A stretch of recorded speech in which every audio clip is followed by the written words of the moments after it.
أعوذ بالله من الشيطان الرجيم بسم الله الرحمن الرحيم زين للذين كفروا الحياة الدنيا ويسخرون من الذين آمنوا والذين اتقوا فوقهم يوم القيامة والله يرزق من يشاء بغير حساب كان الناس أمة واحدة فبعث الله النبيين مبشرين ومنذرين وأنزل معهم الكتاب بالحق ليحكم بين الناس فيما اختلفوا فيه فما اختلف فيه إلا الذين أوتوه من بعد ما جاءتهم البينات بغيا بينهم فهدى الله الذين آمنوا لما اختلفوا فيه من الحق بإذنه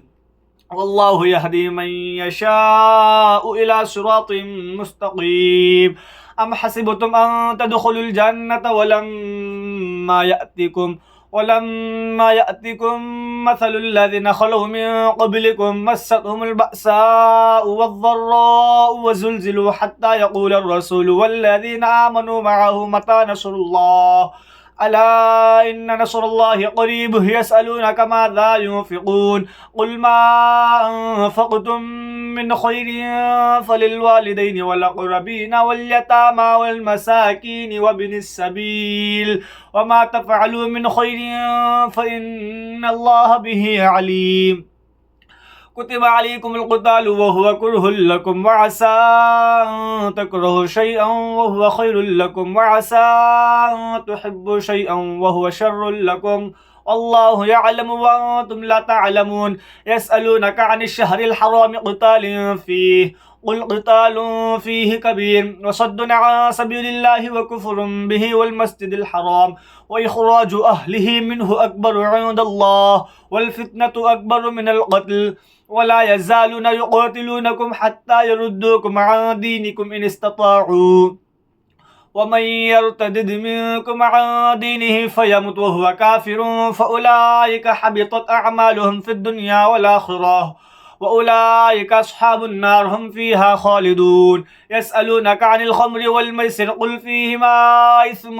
كبير ومنافع للناس وإثمهما أكبر من نفعهما كذلك يبين الله لكم الآيات لعلكم تتفكرون في الدنيا والآخرة ويسألونك عن اليتامى قل إصلاح لهم خير وإن تخالطوهم فإخوانكم والله يعلم المفسد من المصلح ولو شاء الله لأعنتكم إن الله عزيز حكيم ولا تنكحوا المشركات حتى يؤمن ولأمة مؤمنة خير من مشركة ولو أعجبتكم ولا تنكحوا المشركين حتى يؤمنوا ولعبد مؤمن خير من مشرك ولو أعجبكم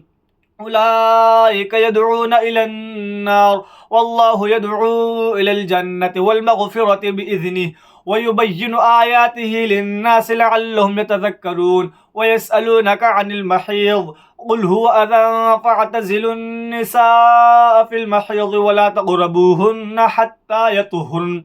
فإذا تطهرن فأتوهن من حيث أمركم الله إن الله يحب التوابين ويحب المتطهرين نساؤكم حرث لكم فأتوا حرثكم أن شئتم وقدموا لأنفسكم واتقوا الله واعلموا أنكم ملاقوه وبشر المؤمنين ولا تجعلوا الله عرضة لأيمانكم أن تبروا وتتقوا وتصلحوا بين الناس والله سميع عليم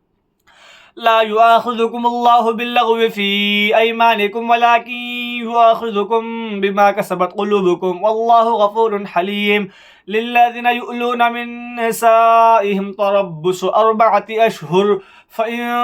فاءوا فإن الله غفور رحيم وإن عزموا الطلاق فإن الله سميع عليم والمطلقات يتربصن بأنفسهن 3 قروء ولا يحل لهن أن يكتمن ما خلق الله في أرحامهن إن كن يؤمن بالله واليوم الآخر وبعولتهن أحق بردهن في ذلك إن أرادوا إصلاحا ولهن مثل الذي عليهن بالمعروف وللرجال عليهن درجة والله عزيز حكيم الطلاق مرتان فإمساك بمعروف أو تسريح بإحسان ولا يحل لكم أن تأخذوا مما آتيتموهن شيئا إلا أن يخافا ألا يقيما حدود الله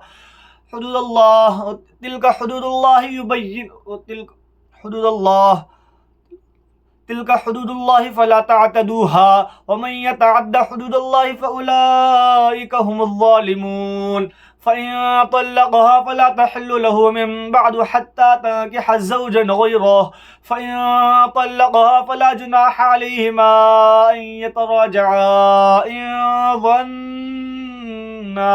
أن يقيما حدود الله وتلك حدود الله يبينها لقوم يعلمون وإذا طلقتم النساء فبلغن أجلهن فأمسكوهن بمعروف أو سرحوهن بمعروف ولا تمسكوهن ضرارا لتعتدوا ومن يفعل ذلك فقد ظلم نفسه ولا تتخذوا آيات الله هزوا واذكروا نعمة الله عليكم وما أنزل عليكم من الكتاب والحكمة يعظكم به واتقوا الله واعلموا أن الله بكل شيء عليم وإذا طلقتم النساء فبلغن أجلهن فلا تعضلوهن أن ينكحن أزواجهن إذا تراضوا بينهم بالمعروف ذلك يوعظ به من كان منكم يؤمن بالله واليوم الآخر ذلكم أزكى لكم وأطهر والله يعلم وأنتم لا تعلمون صدق الله العظيم